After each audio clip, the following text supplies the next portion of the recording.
Hello everyone, and welcome back to the Pokemon Fire Red Chaos Randomizer. So my goal is to catch 2 more Kanto Pokemon so I can have enough Kanto Pokemon in order to get the TM for Flash. And this is important because I don't have Rock Cave memorized, and I honestly don't feel like going through blind. Now, and speaking of environments, I want to talk about environmental storytelling this time because I know catching Kanto Pokemon and just running around and going for other trainers is not necessarily as exciting as gym leaders. So why do I want to talk about environmental storytelling? In addition to that, is I just finished up Magnolia. Um, Absolutely fantastic game, and that and its predecessor and Ender Lilies are both fantastic atmospheric games that do a really good job of environmental storytelling.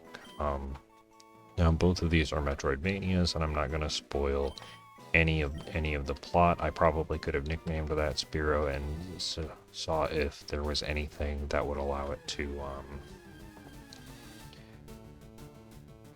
like be useful for the team.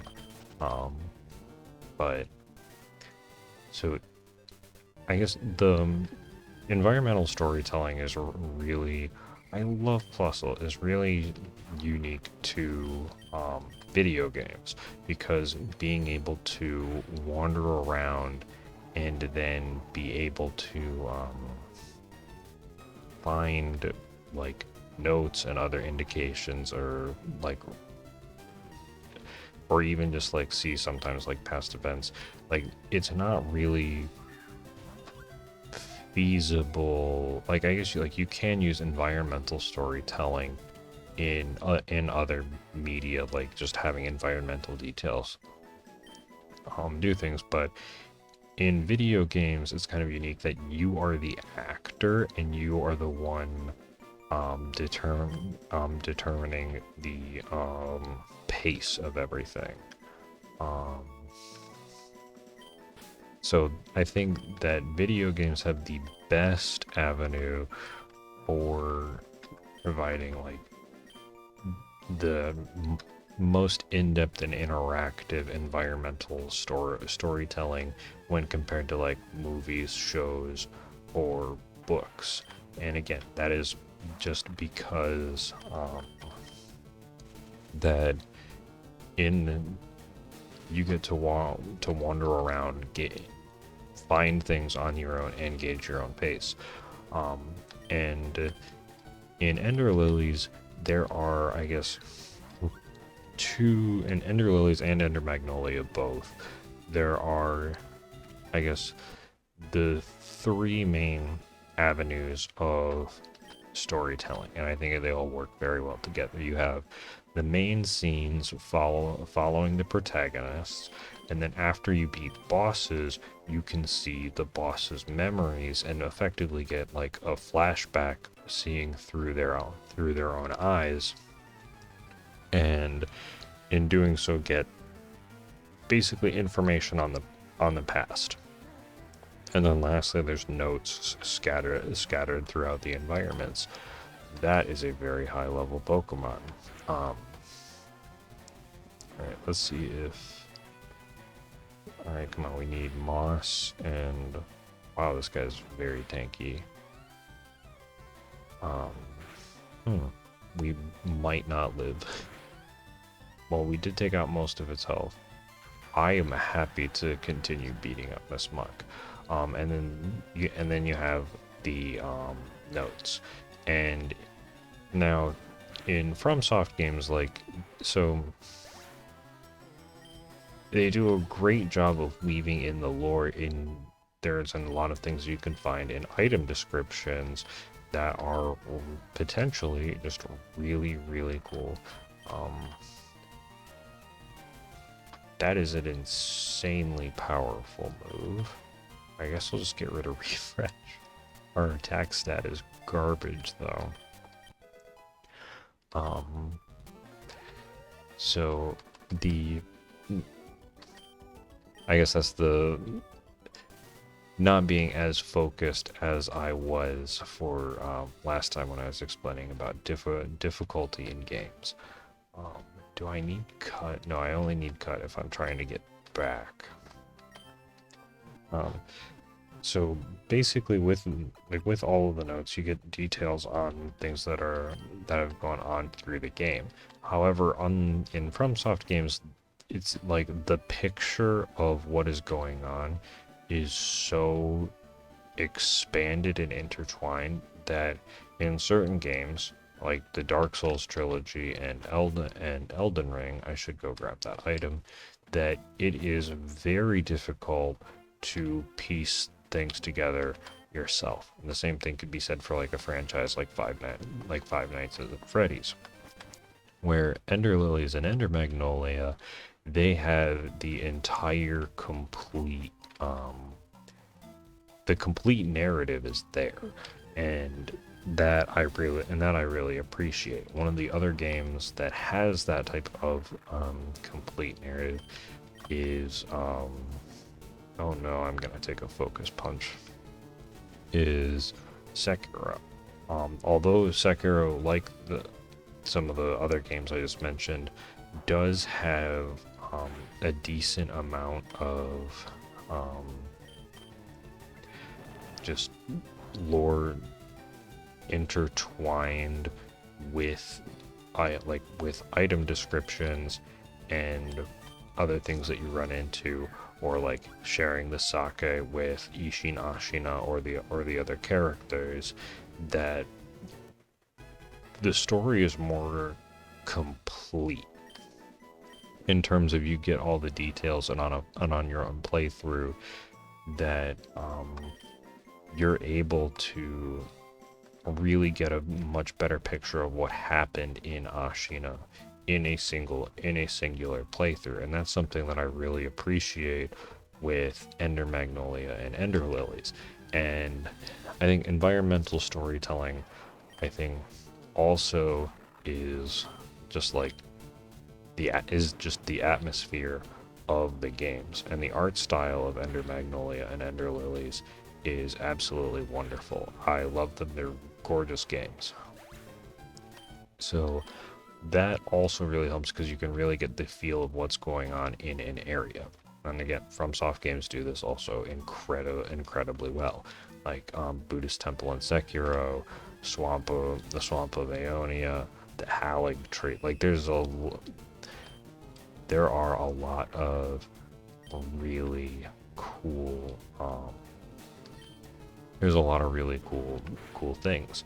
So being able to get those details just by looking at the space, and also in some of these areas just seeing the enemies, or whether or not you just take damage from just area hazards and things. There's just so much detail and things that you can just glean from the environment about the area, and all those games do that really well. Again, that is something that you can see in other media, but I think the pace. What?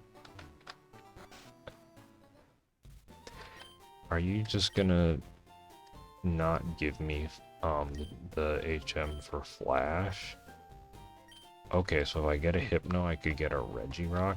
So I guess I'm not going to get the HM for Flash, even though I have enough Pokemon for it, because he doesn't give it to me until I have Cut, or I need Cut to find another house, I guess. So that was a little bit of a, like, catching the Pokemon wasn't a waste, but that was a little bit of a waste of a journey. So I guess it's going to be off to check out the route to the right, and then to the end, going over to the SSM. You know, and I feel like I'm kind of just talking myself into a hole about environmental storytelling, because there are a lot of why I think, and it's because in games you just get to pause and just look, and if you're not advancing the dialogue, there's nothing else advancing in the scene. And I think that's really the big thing, because whether it's anime, manga, or or a novel, there is always like something in the narrative is theoretically advancing, even if it's not, even if it's just the words on the page, like the words on the page for a novel. That, like, there's still, like, there's not really another media. Like, I don't think a lot of people would just, like, pause on a particular thing and, like, drink in, like, a scene, but, like, they can do, like, a pan shot over, like, a city or something, but it's in games where you walk into a spot where you just soak in almost silence what is going on in the area. I actually just remembered, so, like, I know I dated myself as low 30s already, but so growing up, there's this obscure N64 game called Jet Force Gemini. It might not actually be obscure. It's just, it hasn't gotten a sequel or hasn't been talked about in modern media stuff, so that's why I'm just like, yes, the obscure game Jet Force Gemini. Basically, you are space mercenaries, and you're going to go defeat ants that have tried to take over the galaxy. And one of the areas, Tofrit Bog, is one of the craziest things that I have seen. Like, because where one of the teddy bears that are the good guys, they end up cursing the area and turning all of the ants and other bugs that invaded into zombies. And those zombies don't die without, like, shotgun stuff to their head or explosives.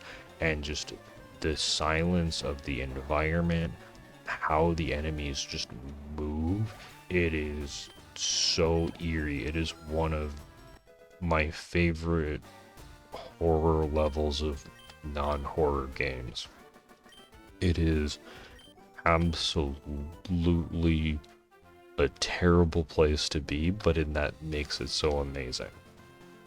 And only in a game would you be able to, like, stop, look behind, like, walk away from your ship landing site, and then look behind you, and then just see zombie bugs just slowly walking out of the swamp at you, and knowing that most of your arsenal thus far is entirely useless against them. It was an experience going through and playing Jet Force Gemini. Like, that Tofrit Bog is like, it could have been the stuff of nightmares. Like, the zombie bugs that don't die are absolutely top-notch horror enemies. And again, this is just in, like, a space shooter, and they have an entire place where you see, like, a cutscene of the village shaman putting a curse on the land and to try and like defend it, but then having it go horribly wrong and just infect everything. It is a really powerful scene, and I think that's just really cool. Hello, Deoxys. Would you like to get in a Pokeball, Mr. Space Guy? I guess it's fitting because I was just talking about space games, that there's just a Deoxys here. Oh, it's using Skull Bash. Okay. Well, maybe it will actually get, allow me to hit it and not... That hit decently hard. Let's see if you... Hey, it lived. Okay. Yeah, like being able to, and also like Metroidvanias especially, being able to, environmental storytelling is really a potential strength because of when you retraverse areas that you're able to find more of the area and find more secrets. Like so even if something is an early area, you still can like uncover a late secret by using a late game ability to traverse the area, and you like get to a hidden alcove to find details. So it's much easier to find, like, to put in hidden story nuggets in earlier areas. And I really appreciate the games that just like have like a journal archive where you can just like put all of that stuff together. Looking at you Five Nights at Freddy's, where you have to like make 86 spreadsheets and code in order to figure out what's going on, unless you look it up on YouTube. Oh yeah, I forgot. Oh yeah, I was just gonna get the sand shirt, potentially the pony to is Spore. Actually, Spore doesn't necessarily have 100% accuracy anymore, so not as good as it is. Potentially not as good as it is normally, but still probably a nice thing to have. But yeah, so I'm probably biased because I love Ender Lilies and Ender Magnolia, in FromSoft games, so there's probably a good amount of bias being like, this is crazy amazing environmental storytelling, but I think they do a really good job of integrating all of the means together, so that when you get the final pieces and you get the big reveals especially in Ender Lilies, that there is a very real emotional impact, just like climbing the mountain in Celeste. So, and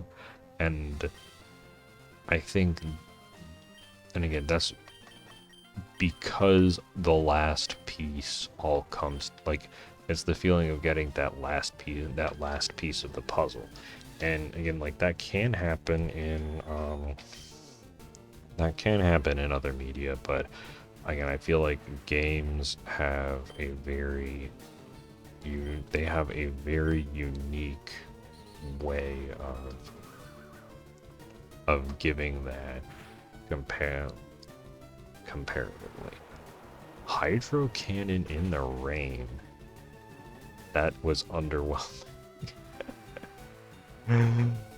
Oh, that's hilarious. And I don't even know if I can evolve Porygon because it's link items, or potentially I can, because if it's just like level or something, because it's trait evolutions, and I modified that. Yeah, so I probably rambled on too long about environmental storytelling without even doing anything, but yeah, I really love Ender Lilies and Ender Magnolia, and I'm glad that I have now beaten both games, and I'm probably going to play Ender Lilies for the channel soon. Like, and honestly, even like some of the stuff for like Pokemon environmental storytelling, like with just talking to the trainers after you defeat them, just like walking into Lavender Tower for the first time, walking into like some of the ghost houses, just trying to figure out, it's like, okay, what happened here? And that is actually another really cool thing, is that you don't necessarily find everything in the right order. There we go. Like in video games, the order in which you find all the different pieces isn't fixed. Like someone could miss like the first or second note, which isn't possible in a book or in a book, novel, anime, movie, whatever, because you always will see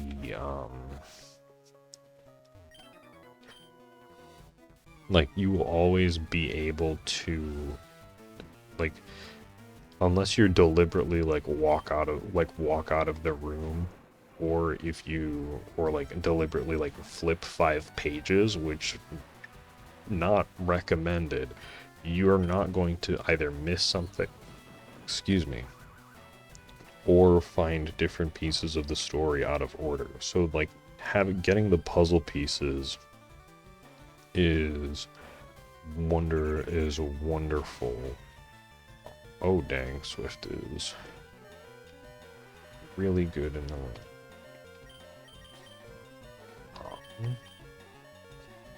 so that is a truly unique thing about video games, in that you can collect all the pieces in any order, where the very loosely author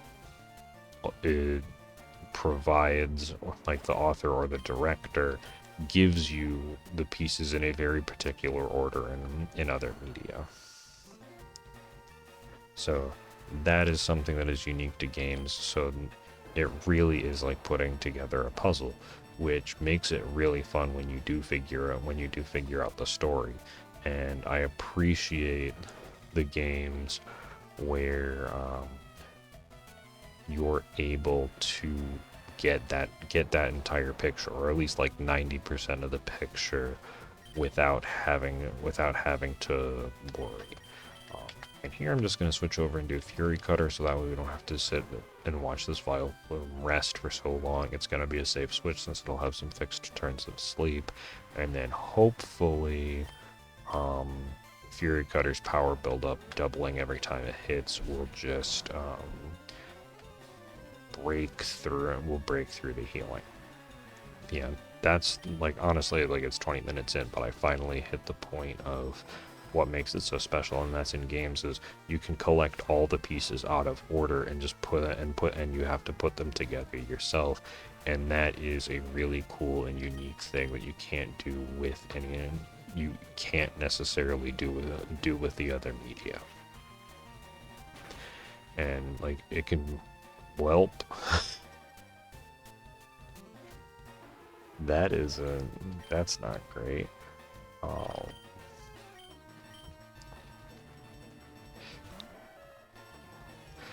So, pardon me while I try and focus on the battle for a second. Oh, no physical defense. Okay, that I probably should have checked that sooner. Alright,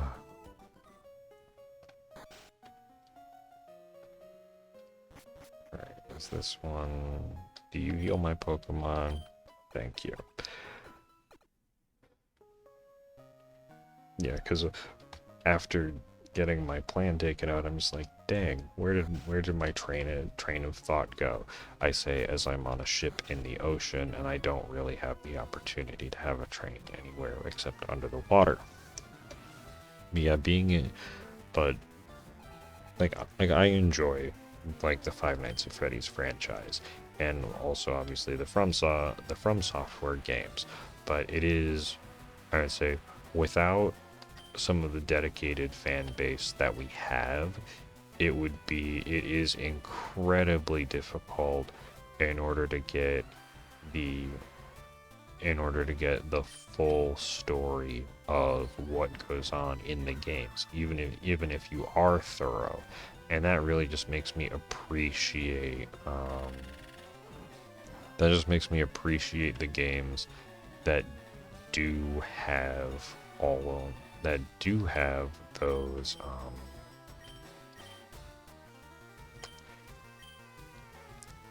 it makes me really appreciate the games that do give you the complete reward you with the complete picture when you just put in effort, but not effort to the extreme.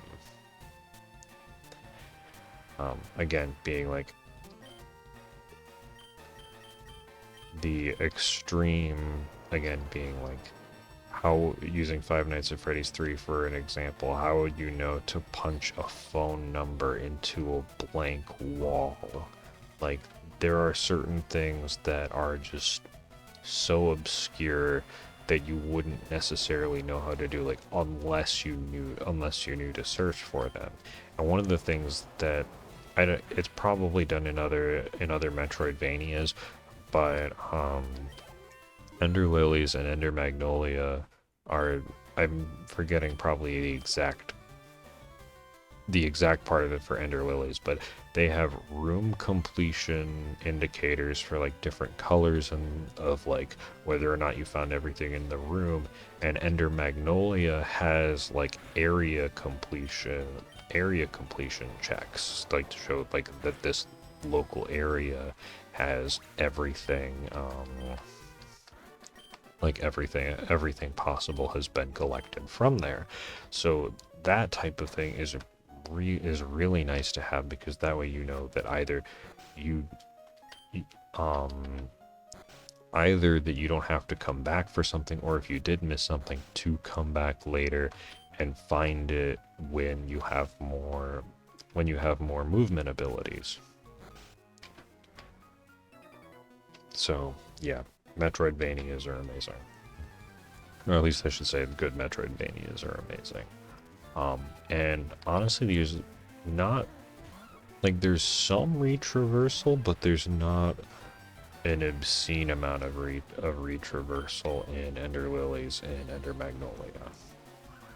It's not like GameCube Creepy Steeple from Paper Mario: The Thousand Year Door. That's a lot of backtracking.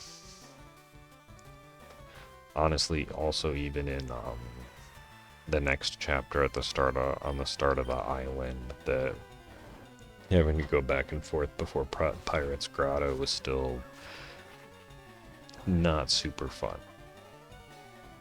So I'm glad that the game, yeah, quality of life is amazing. Like when games do very nice things for you to let you know, hey, you don't have to go back and look here.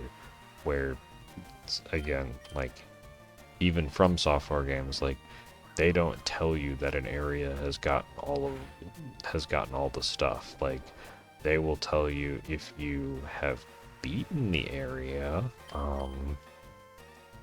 but that doesn't necessarily mean that you found everything useful in it. Like, for example, like clearing out one of the clearing out a side tomb and being able to fast travel out of it. That doesn't let you know that you found all the hidden items there, and you could miss out on the scythe, one of the most fun weapons for PvP. Rest is a good move to have. So, yeah, having those quality of life things also really helps with the storytelling aspects, because it helps you keep the pace.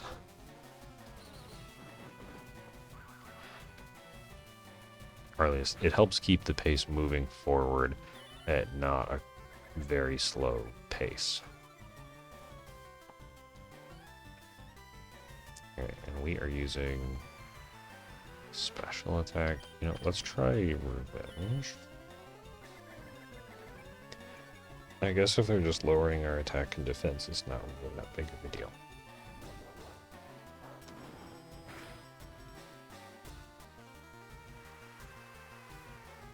Alright.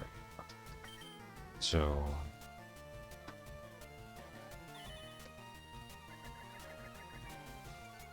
trying to remember, I don't think there's anything that's like too crazy that's left on the SSN in terms of items, but to be spicy, I might just go fight the rival fight and see what in the world is yeah, because they've just only done stat lowering moves, which is, I guess they might have like Explosion Perish song or something. Like they probably have a very terrible moveset or something if the AI is choosing specifically to just keep using Tickle.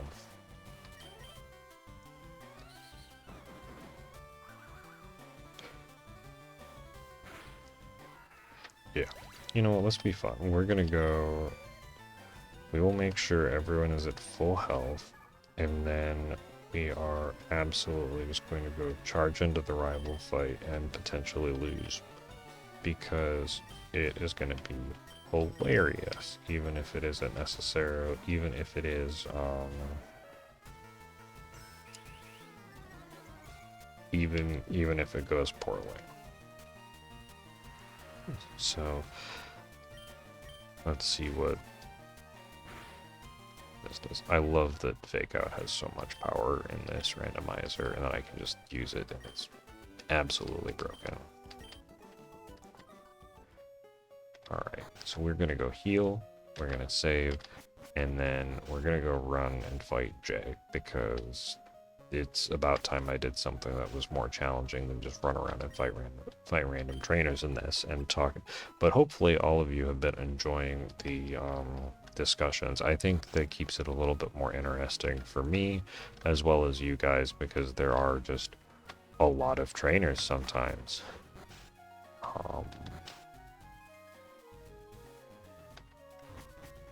So getting from A to B is not always the fastest, but we can have a good time getting there. Again, if I remember the controls, because I have confirm and cancel switched for Ender Magnolia. I could probably have changed that, but where's the fun? Alright, let's see if we can beat the rival. I'm probably not going to have the SSN leave just yet, because I know that there are items.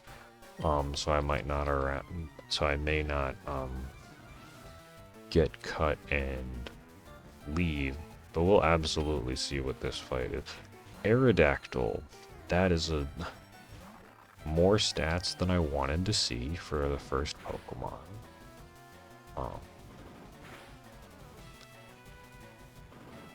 Alright, come on, Moss. Okay, we got more than 50%, and we're faster. So we might... This probably isn't gonna finish it. Bullet Seed. Oh, no, it's a luck roll. We'll see if it stops. Yes, we beat an Aerodactyl with a Mawile. Whew. Alright, we're up 1. Granted, I know. So with the level disadvantage, that wasn't bad. Aw, that's cute. I don't feel bad about beating up this sheep though.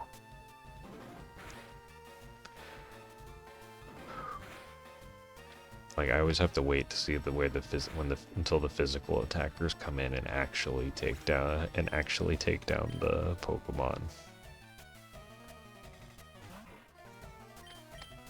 Alright. I forget what his Pokemon that he carries through is. I don't, because all of those are new. Were new, I think. Was he saving it for last? Is either the Gyarados or the Mareep, maybe that was the...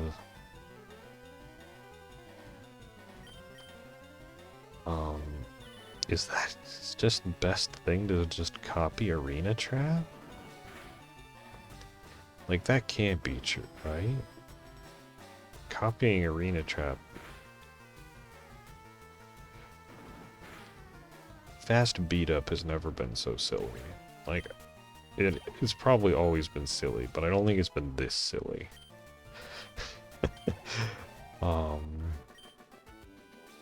Alright, well, thank you, Jay, for giving me some Poke Dollars in order so I can go get a soda to quench someone else's thirst, even though I've been talking this entire time. Thank you all so much for joining me. I hope you had a good time and you enjoyed the discussion and seeing all of the silly Pokemon and things going through. I know sometimes that combination discussion and gameplay of not the same thing is a little bit difficult to follow along. So I really just appreciate your time. Thank you for hanging out as I'm all over the place in videos in terms of like what games that I'm playing, but I'm just trying to have fun discussions about gaming and brighten everyone's day. I know I said thank you 80 times, but have a wonderful day and I will catch you all in the next video. See ya!